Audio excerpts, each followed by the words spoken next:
There was a young artist who dropped out of school at the age of 16. His mother patiently urged him to get a job or learn a trade, but to him, this idea of daily work and submitting to authority was revolting. His father had passed away and his mother could not convince him to do as she told. He would spend his time wandering around his home city, visiting museums, attending the opera, and sitting by the river dreaming of becoming a great artist. He had a very fantastical view of the world. He would borrow a large number of books from the library on history and Nordic mythology and let his mind get lost in his crazy imaginings of the world. At the age of 17, he took his first trip to Vienna, one of the most important centers of art, music, and old world European culture. He was enthralled by the city's magnificent architecture.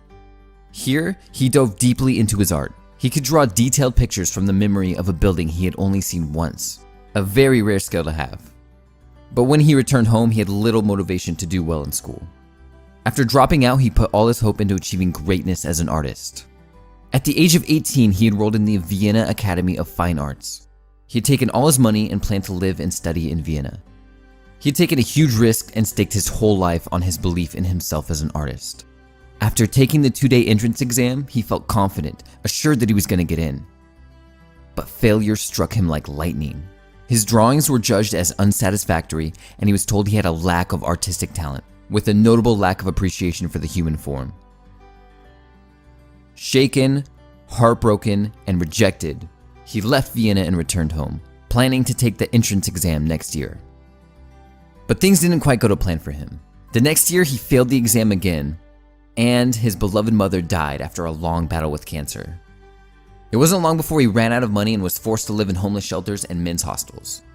He was a broken man, rejected, and told he wasn't good enough, that his dreams would never come true. With not much left to turn to, he enlisted in the army. In war, he was able to gain a glory he never achieved through his art. He described war as the greatest of all experiences, and he was praised by his commanders for his bravery. After the war had ended, and with no other real skills or education, he remained in the military, where they gave him an assignment to infiltrate the DAP, or German Workers' Party. He quickly gained influence in the group, and especially gained notoriety for his public speaking skills. He proceeded to attract larger and larger crowds to the party's events. He soon got the DAP to change its name to the National German Workers' Party, or you will probably know it better as the Nazi Party. He even designed the party's new banner, and I think we all know where the story goes from here. Most of us have two lives, the life we live and the unlived life within us. Between the two stands resistance, that destructive force inside human nature that arises whenever we consider a tough, long-term course of action that might actually do something that's good for once. We've all felt it. If you've ever tried to quit a habit or addiction, ever tried to start any creative or entrepreneurial venture, or ever tried to take up any act of moral, political, or ethical courage, you have felt resistance. Resistance can defeat any one of us, and for Hitler, it was literally easier to start World War II than it was to face a blank square of canvas every day.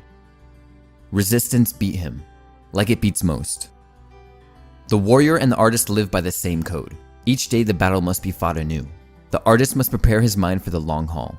He knows if he caves to resistance, he will be twice as likely to cave tomorrow. The artist gives resistance the utmost respect. He knows it can defeat him on any given day, just as the need for a drink can overcome an alcoholic. All we can do is sit down and do the work day after day. When you look up at the clock hours later, you will know, I've put in my time and I hit it with all that I have. And that is all that counts. This day I have overcome resistance.